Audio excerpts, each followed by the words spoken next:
Muy buenas noches, mi nombre es Fabián José España de Oro, soy estudiante de zootecnia y actualmente estoy matriculado en la UDR Plato. En el día de hoy les vengo a exponer el desarrollo del componente práctico de la estrategia de aprendizaje del curso de la morfofisiología animal.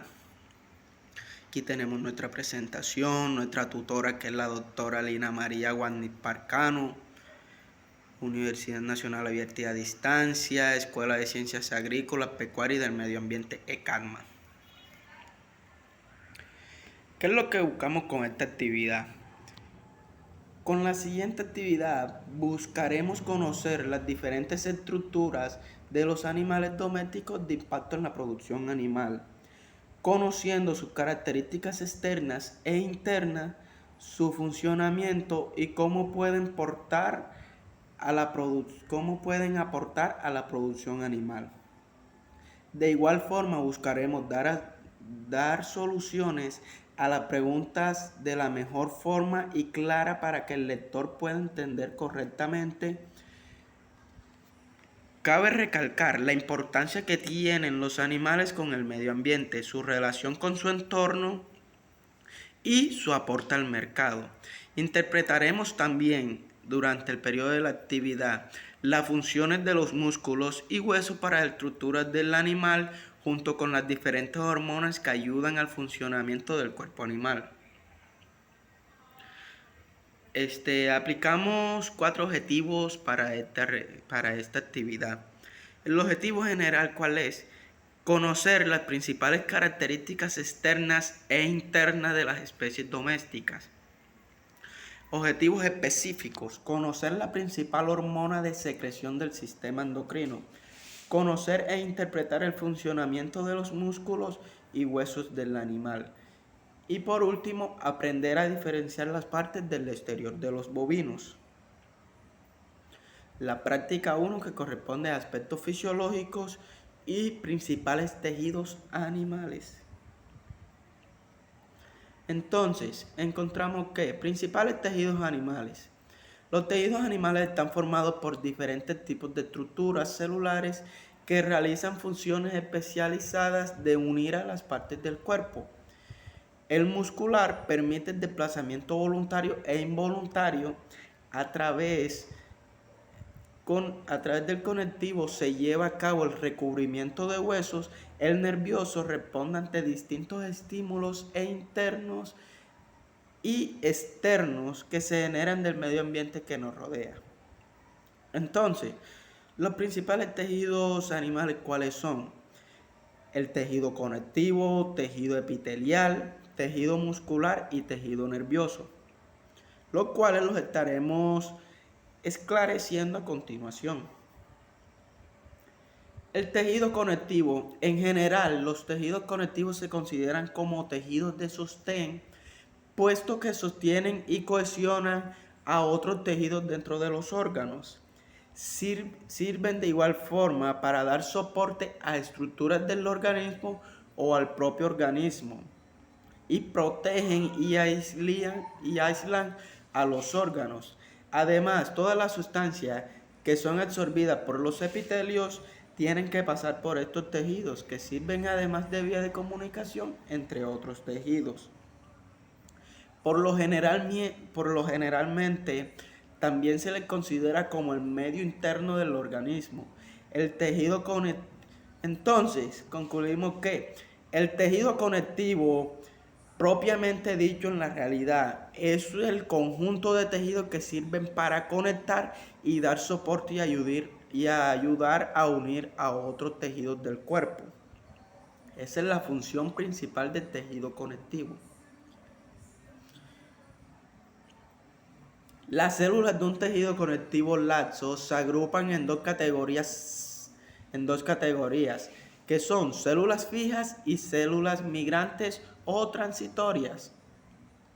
Las células fijas constituyen una población exclusiva y estable del tejido conectivo, donde se desarrollan y ejercen sus funciones.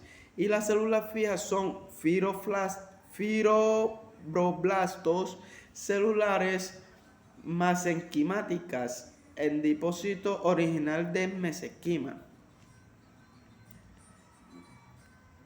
El matocito es organizado en la médula ósea. Las células migrantes o transitorias se desarrollan en la médula ósea y pasan de la sangre al tejido conectivo donde efectúan su función. El tejido epitelial, ¿qué es?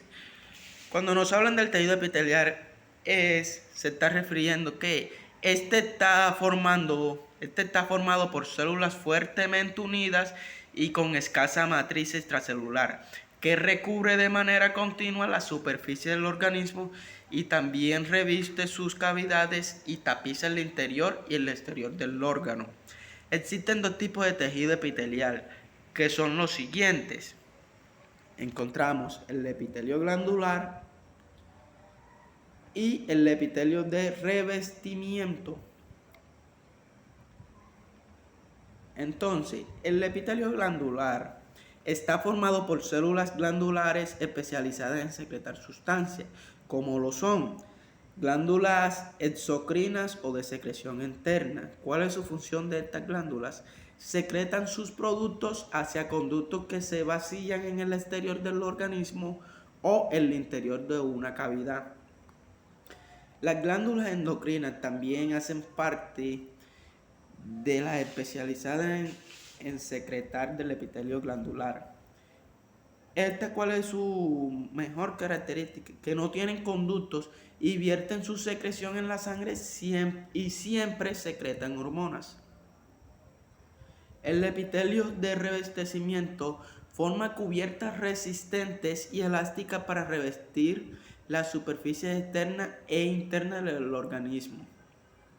Dentro de estos encontramos al epitelio simple o monoestratificado, formado por una capa de células que pueden ser apenadas o poliéndricas. Normalmente revisten el conducto como el conducto respiratorios, digestivos y sanguíneo. Encontramos también que hacen parte de esta. El epitelio estratificado, compuesto por varias capas de células, reviste la parte exterior del organismo o lo que se comunican con el exterior del organismo. El epitelio pseudoestratificado, formada por una sola capa de células ciliadas, a pesar de parecer que esta forma por varias capas.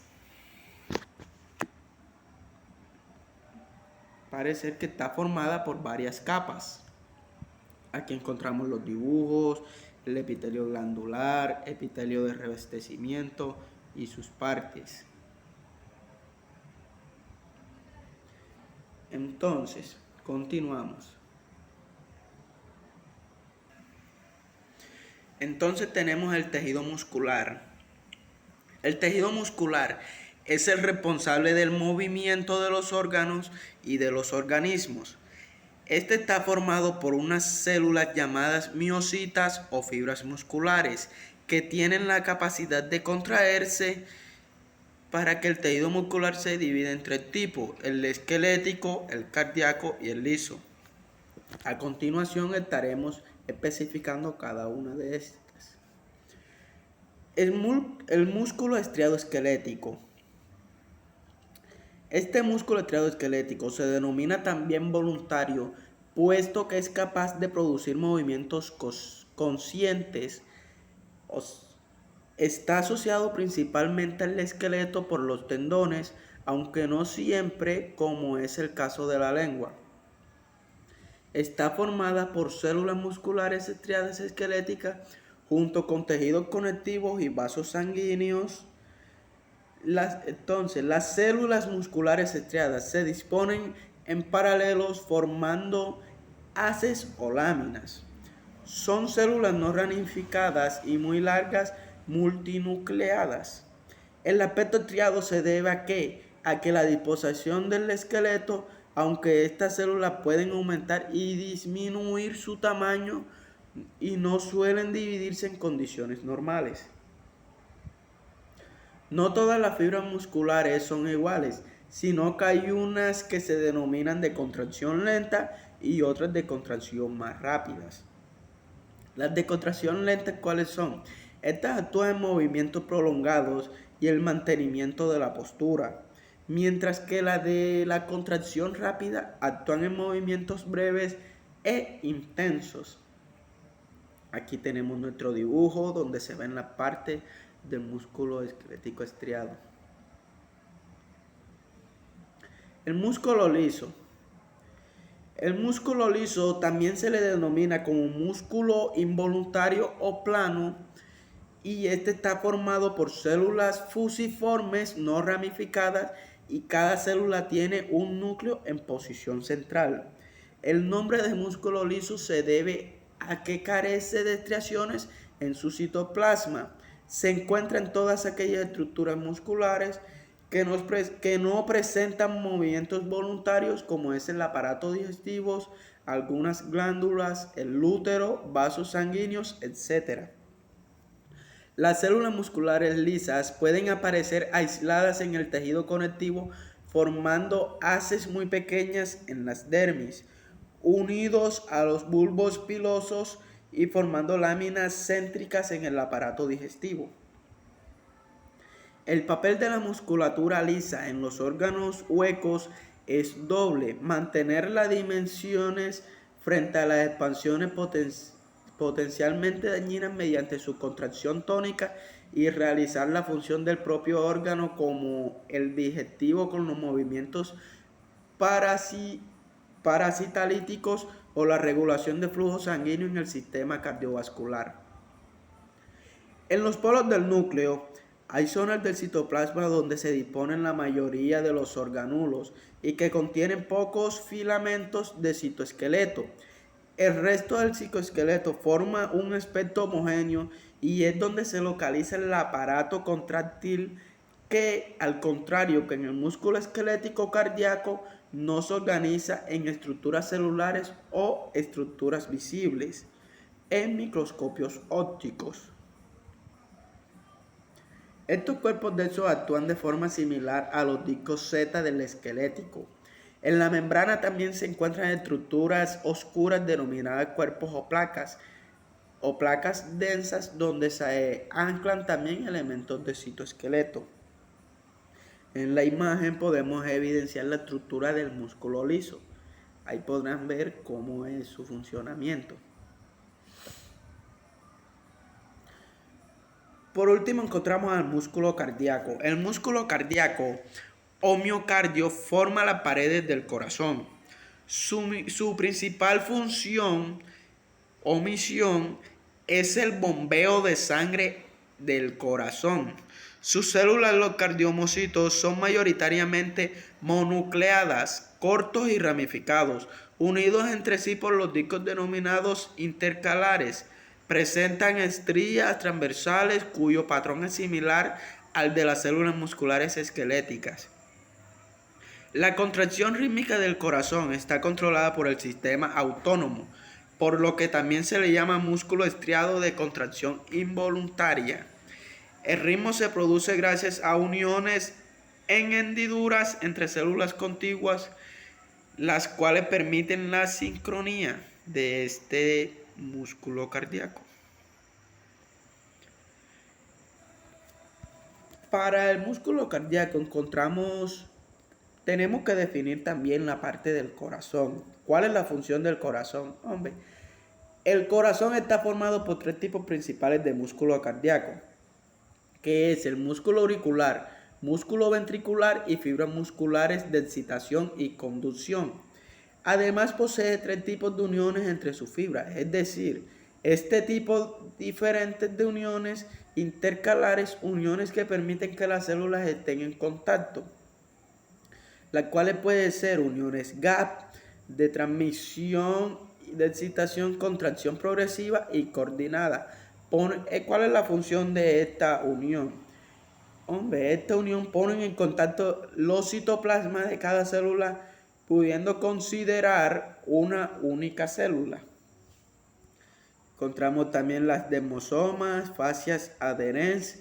Las fibras del músculo cardíaco del corazón tienen la misma disposición de la actina y la miosina que en el músculo esquelético, y se deslizan de igual manera durante la contracción. Aquí tenemos en las imágenes el músculo cardíaco y la estructura del corazón junto con sus paredes. Aquí tenemos el pericardio parietal, pericardio visceral, cavidad pericárdica, el endocardio y el miocardio. Continuamos con la siguiente tema, que es aspectos anatómicos. Los aspectos anatómicos, la estructura del sistema nervioso. En estos aspectos anatómicos les vamos a explicar las estructuras que contienen al sistema nervioso, como lo es el encéfalo. El cerebro de las reses tienen estructuras similares al resto de los mamíferos, incluido el ser humano, pero es importante conocer sus diferencias para poder llevar de manera adecuada el dato para poder controlar posibles enfermedades del sistema nervioso. El sistema nervioso está compuesto por neuronas que se encargan de la transmisión de impulsos eléctricos que participan en la coordinación en todos los órganos. De igual forma también están las neuronas que se encargan de la neurosecreción, las cuales producen hormonas responsables del funcionamiento de otros órganos, algunas de ellas como la oxitocina y la vasopresina. Hay diferentes enfermedades que afectan el sistema nervioso y pueden causar efectos en ciertas zonas del animal. De esta forma pueden generar enfermedades tóxicas, ya sea por virus o bacterias que afectan el cerebro del animal, entre las que está la rabia bovina, la encefalopatía espongiforme bovina, conocida como el mal de vaca, que es muy común, y la infección botulínica y el herpes 5. Continuamos. El plexo lumbrosacro está formado por nervios ventrales de los nervios lumbrales, caudales y los ramos ventrales de los nervios sacros, así como por la red de conexión que se establecen sobre ellos. El plexo lumbrosacro da lugar a los nervios que se dirigen a innervar el miembro pelviano. Otras partes del plexo participan además en la intervención de otras estructuras. En el caso, por ejemplo, del nervioso pudendo, cuyos ramos se dirigen a la parte perineal o hacia el pene. El plexo branquiocefálico. Entonces, el plexo branquiocefálico, ¿qué es? Una red nerviosa que da lugar a todos los nervios motores y sensitivos de todas las extremosidades superiores. En este plexo nace de los ramos anteriores, los ventrales, de los nervios espinales C5 a T1, los cuales cumplen varias funciones y divisiones que resultan en la formación de ramos y troncos hasta llegar a formar los determinados ramos terminales en su porción más distal. Estos ramos terminales son responsables por inversión motora y sensitiva del miembro superior, incluyendo los nervios musculocutáneos, axilar, radial, mediano y ulnar. Además de los ramos terminales, el plexo branquial da origen a los ramos verticales llamados ramos supraclaviculares, que dejan el plexo en varios puntos a lo largo de su recorrido.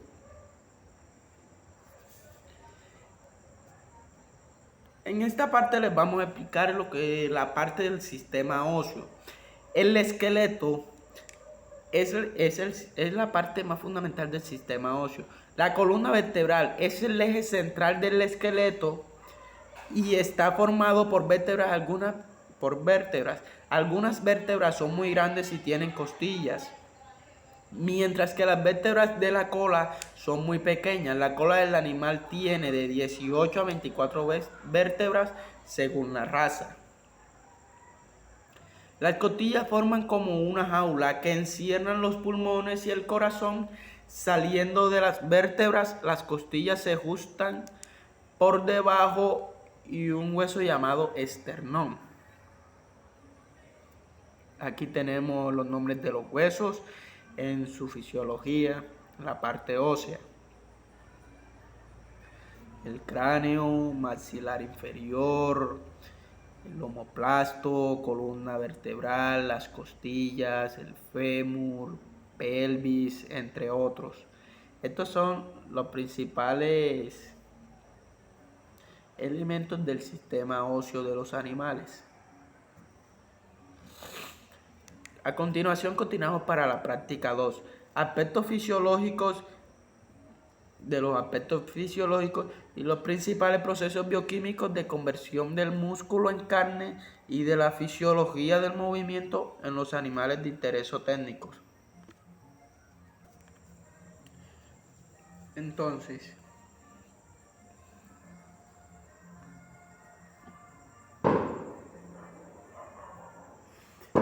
los principales procesos bioquímicos de conversión del músculo en carne y de la fisiología del movimiento son, estaremos explicando el proceso de conversión de la carne. El proceso de conversión del músculo a carne se da con la muerte del animal. Después el proceso de sangre del animal, las células entran a un estado donde no reciben más nutrientes para su funcionamiento normal, por lo que ellas empiezan a desarrollar procesos de supervivencia. En la conversión del músculo a carne se dan 3 etapas, las cuales son etapas de prerrigor o apoptosis, el rigor mortis y la tendinización. Estas etapas están muy relacionadas con el desarrollo de los diferentes atributos de la calidad de la carne. Muerte celular o apoptosis corresponde a la primera fase de conversión cárnica, que este es un proceso organizado y regulado fisiológicamente por un tipo particular de proteínas que suceden comúnmente en los seres vivos. Se cree que este tipo de muerte celular está muy estrecha relacionada con la evolución de la terneza y el pH de la carne. Las caspasas son las principales de la destrucción de la estructura muscular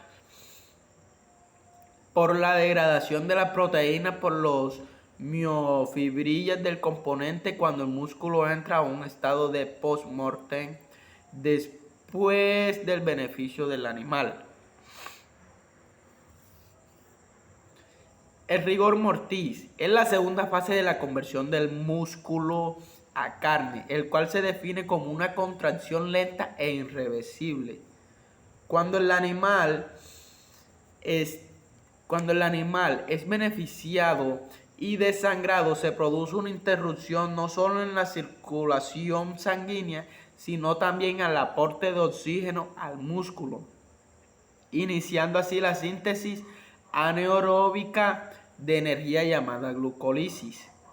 En este proceso se caracteriza por la producción y consumo de ATP para compensar la escasez de energía. A medida que se gastan las reversas glucogénicas, se dan acumulación de ácidos lácticos. El pH postmortem disminuye y esta caída inactiva las enzimas glucolíticas, hasta llegar a un complejo rígido llamado antiomiosina, que en última instancia es lo que se denomina músculo de rigor. La maduración de la carne se basa en que ésta se produce de forma natural, el cual el proceso de abastecimiento de la carne cuyo objetivo de la duración es ganar terneza. Sin embargo, hay que tener en cuenta que la terneza obtenida a través de la maduración es indirectamente proporcional a la potencia de sabor que va a tener la carne. Por lo tanto, un buen proceso de maduración buscará equilibrar ambas cualidades para alcanzar un punto óptimo, es decir, ganar terneza sin perder sabor. ¿Cómo se maduran las carnes? Existen dos formas de madurar la carne: la maduración en seco y la maduración al vacío o húmeda. Maduración en seco es el proceso más utilizado hoy en día en Europa, que consiste en conservar la carne en unas condiciones de humedad y temperaturas controladas. La carne se controla con una temperatura de menos 1.5 grados, por lo tanto para congelarla no debe pasar de los 0,5 grados. Lo más frecuente es que la temperatura de una maduración larga se mantenga entre 1% y entre 1 grado y 3 grados. En cuanto a la humedad, debe ser constante y controlada y estar entre el 65% y 85% para conservar este proceso. La carne debe reposar de forma continuada dentro de estos parámetros. Solo debe realizarse en las instalaciones adecuadas que modifiquen sustancialmente estos niveles. Disculpen. La maduración al vacío consiste en ¿qué? Este proceso es utilizado habitualmente en América. Debe realizarse en las primeras 48 horas después del sacrificio. La carne se refrigera al vacío y a una temperatura máxima de 3 grados. A través de este sistema se consigue evitar la merma de la carne. Además, esta forma da conservación y evita el crecimiento de microbios. Sin embargo, este tipo de maduración nunca debería extenderse a las 2 semanas, ya que a partir de este momento presentan olores y sabores no deseados. Con este método, acá en mi localidad, voy a poner de ejemplo como a mi tío. Mi tío es Matarife y él utiliza más que todo este método de maduración al vacío. Él mata a los animales, las reses, y la guarda en el congelador a temperaturas donde la carne pueda enfriarse, pero no congelarse. Esto evita la merma y así él gana más kilaje y es un negocio más rentable para él. La fisiología animal. La fisiología animal es la ciencia que estudia a los seres vivos, específicamente el funcionamiento de estos. Se estudia la función de los tejidos, órganos y sistemas de órganos animales pluricelulares. Por encima de todo, la fisiología animal es una ciencia integradora. Los fisiólogos examinan e intentan comprender cómo los sistemas fisiológicos califican y diferencian normalmente en el sistema nervioso central las ingentes cantidades de información que constantemente recibe un animal, tanto desde el medio interno como el medio externo. El sistema endocrino. El sistema endocrino consiste en la comunicación entre distintos sistemas que se dan mediante sustancias químicas. Algunas hormonas típicas son la adrenalina, la noradrenalina y la aceticolina. Las neuromonas son sustancias de neurosecreción que son producidas por neuronas especializadas. Existe un control químico que se lleva a cabo mediante otras sustancias que son las parahormonas, que se trata de sustancias que pueden cumplir la función de hormonas sin ser una de ellas.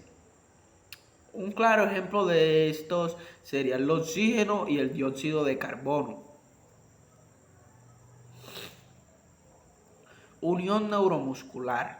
Se trata de la sinapsis que mejor se conoce. La sinapsis entre una célula muscular y una neurona también puede llamarse mioneural. Las células nerviosas que intervienen se les conoce como metaneuronas. Se trata de grandes fibras nerviosas llamadas mielínicas que enervan el músculo y en esa unión pueden resultar una potencia de acción que podrá transmitirse en las dos direcciones. Cada fibra muscular suele estar enervada por una única motoneurona en las herviduras sinápticas y se libera la acetilcolina, que en función del músculo tendrá una función excitadora o inhibidora. El sistema sensorial. Se define el sistema sensorial es mediante el proceso en el cual un organismo recopila toda la información que le viene del exterior y el interior, y está constituido por regiones de SNC y receptores. Cuando el potencial receptor se genera en un receptor secundario, se libera neurotransmisor, que genera un potencial generador que puede llegar a dar lugar a una potencia de acción y propagarse. Si la intensidad es suficiente, los receptores primarios son más sencillos, ya que el potencial receptor es el mismo que el potencial generador, por lo que no intervendrán neurotransmisores, ni tampoco será necesaria una sinapsis antes de generar el potencial de acción.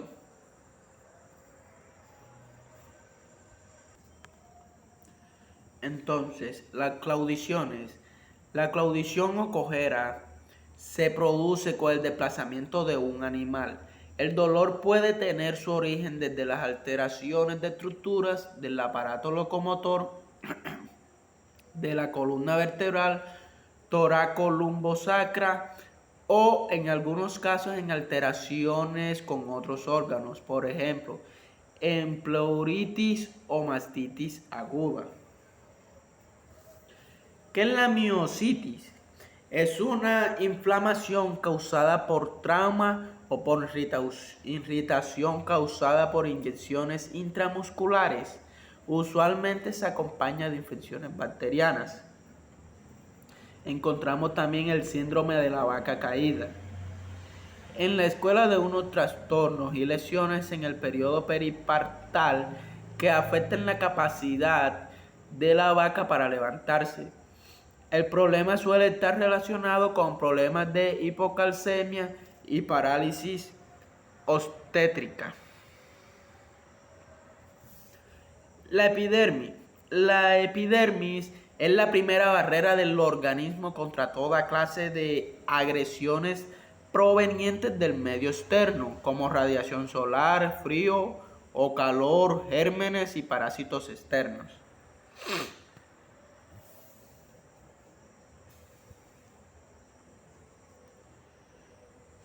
Del medio externo, disculpe, la piel es impermeable, tanto el agua dulce como el agua del mar. En la piel participan de manera importante el sistema nervioso con su función sensitiva y el sistema inmune, con su participación de defensa con células inespecíficas y específicas. Un movimiento se produce cuando llega un impulso nervioso al músculo. Este se contrae y tira de los huesos. Al tirar de los huesos se produce un movimiento de un músculo o del cuerpo entero del animal. Con esto el cerebro ha elaborado un impulso nervioso que es mandado por el cerebro a los músculos, los cuales se contraen y tiran del hueso. Así, en la organización autónoma debemos tener en cuenta los siguientes elementos: intervención del sistema nervioso, la intervención de uno o varios músculos y la intervención de los huesos, aunque no en todos los movimientos. El control cerebral del movimiento.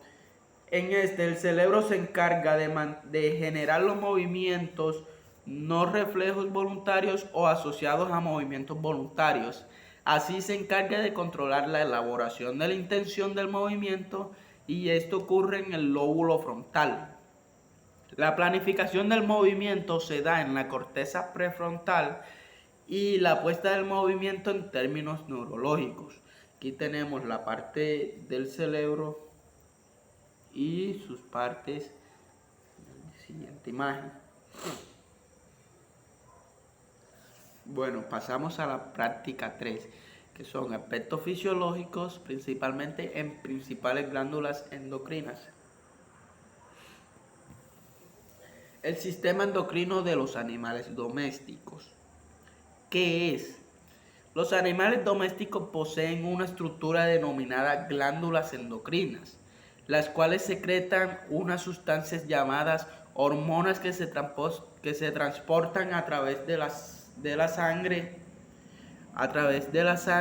y establecen la comunicación entre ellas para transmitir información beneficiosa y útil para el organismo. Este conjunto de tejidos se denomina sistema endocrino. Eso es lo que se conoce como el sistema endocrino, principalmente en los animales domésticos, que es lo que estamos hablando. La función de la integración de las hormonas. El sistema endocrino conforma un papel fundamental en la integración y desarrollo del organismo ante las etapas del organismo, el inicio y mantenimiento de las actividades reproductoras, metabólicas y ante las respuestas conductuales y ante variaciones del medio interno y externo. Las glándulas endocrinas o de secreción interna pueden ser, las principales hormonas secretadas son la G pineal, que secreta la melatonina, hormona que interviene en la respuesta del animal al cambio diario de la luz. El hipotálamo o hipofisis, esta es otra de las hormonas secretadas.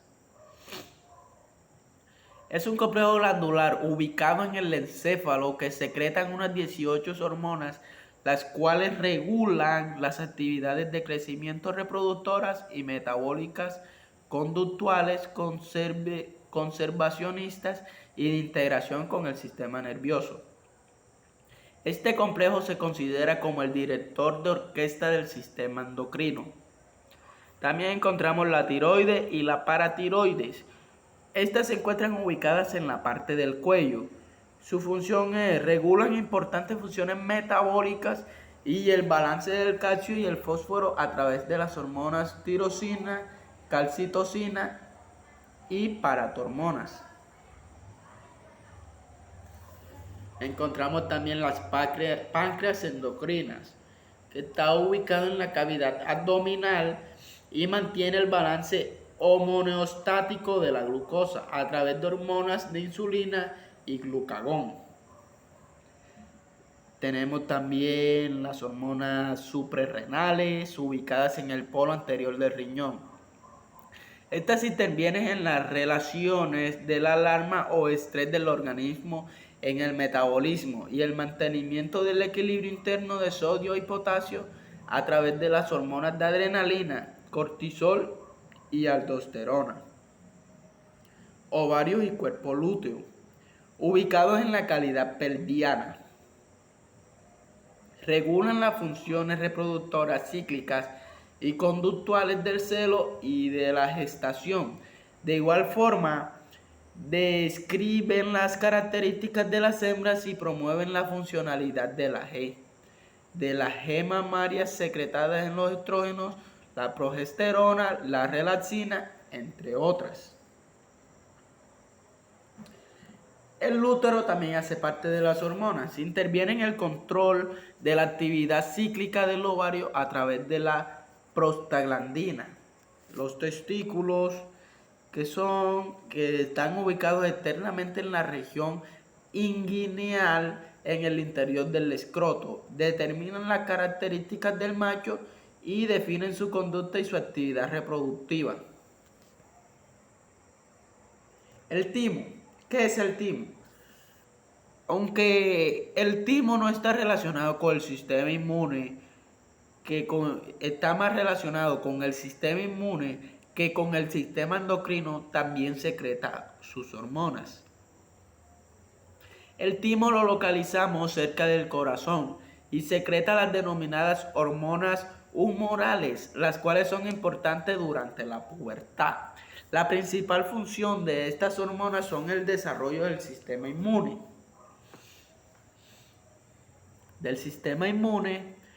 Fundamentalmente mediante la acción sobre la maduración de los de los linfocitos T, lo cual se produce prácticamente antes de la pubertad. Las hormonas liberadoras de corticotropina. La ACTH es una hormona producida por las glándulas pituitarias, una glándula pequeña situada en la base del cerebro. Esta controla la producción de otras hormonas llamadas el cortisol. El cortisol también es producido por las glándulas suprarrenales, dos glándulas pequeñas situadas encima de los riñones. Continuamos con la melatonina. Esta hormona ayuda con la regulación del sueño del animal. Norepinefrina. Esta ayuda a la regulación de la presión arterial en los animales. Eritropoyetina. Esta hormona le ordena a las células madres óseas a producir más glóbulos rojos. Es la que se los ordena. El cortisol, aunque ya lo habíamos definido, lo volvemos a definir. ¿Qué es el cortisol? El cortisol es un glucocorticoide que juega un papel clave en la respuesta fisiológica al estrés y la alotaxis, al proceso activo de mantenimiento y restablecimiento de la homeostasis, la que ayuda al animal a adaptarse en nueva situación o reto ambiental. Encontramos también la aldosterona, es la encargada de regular la sal y el equilibrio del agua y la presión arterial.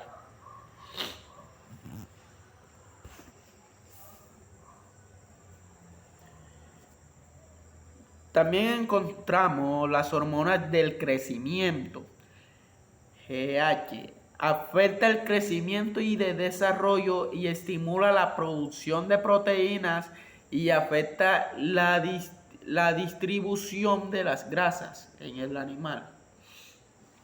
La prolactina. Este inicia y mantiene la producción de leche en las vacas paridas y tiene cierto impacto en las hormonas sexuales. Encontramos también el estrógeno. Este afecta principalmente el desarrollo de las características sexuales y el desarrollo reproductor de las vacas. Las hormonas adrenocorticotrópicas estimula la corteza renal. La prolactina, esta estimula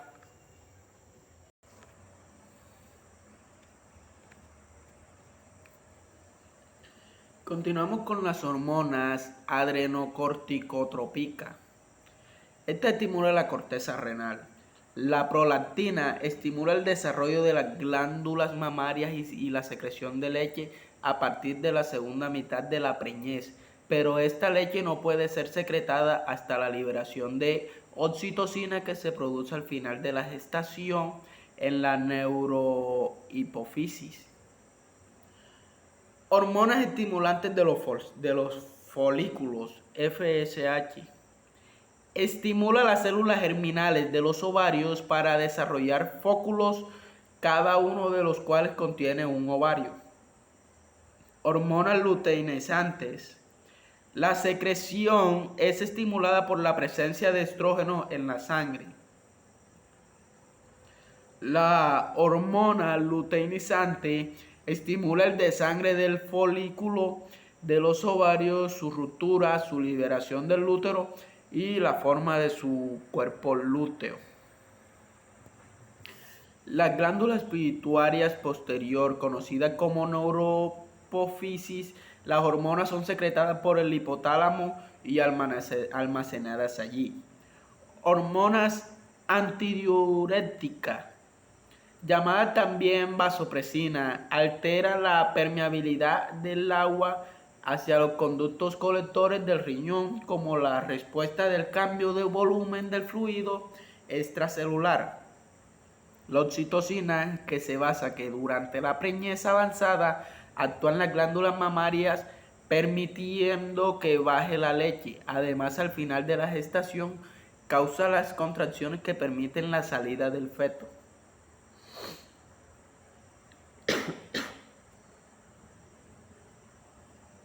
Las glándulas endocrinas las podemos evidenciar en esta imagen.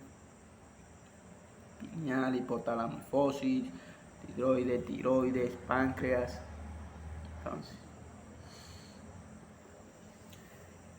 Entonces, concluimos, ¿qué es lo que buscamos con esta actividad? Con la implementación del ganado bovino, genera grandes acciones económicas para las personas y el Estado, es porque en esta actividad nos concentramos en saber sus principales aspectos exteriores e interiores de los animales. De igual forma, conocimos sus principales funciones y características para un mejor rendimiento. A lo largo de esta actividad, pudimos conocer e interpretar las funciones del sistema endocrino, en donde evidenciamos principalmente las glándulas secretadas y cómo ayuda esta misma al animal. Profundamente buscamos acercar del día a día de los animales su relación con el medio ambiente y adaptabilidad de su entorno. Pudimos también identificar aspectos importantes que nos ayudarán a nosotros, a mí principalmente como zootecnista, para determinar diferentes enfermedades que presente un animal vivo o muerto. Espero y les haya gustado. Disculpe de todas maneras, es que ando un poquito enfermito. Y bendiciones. Gracias.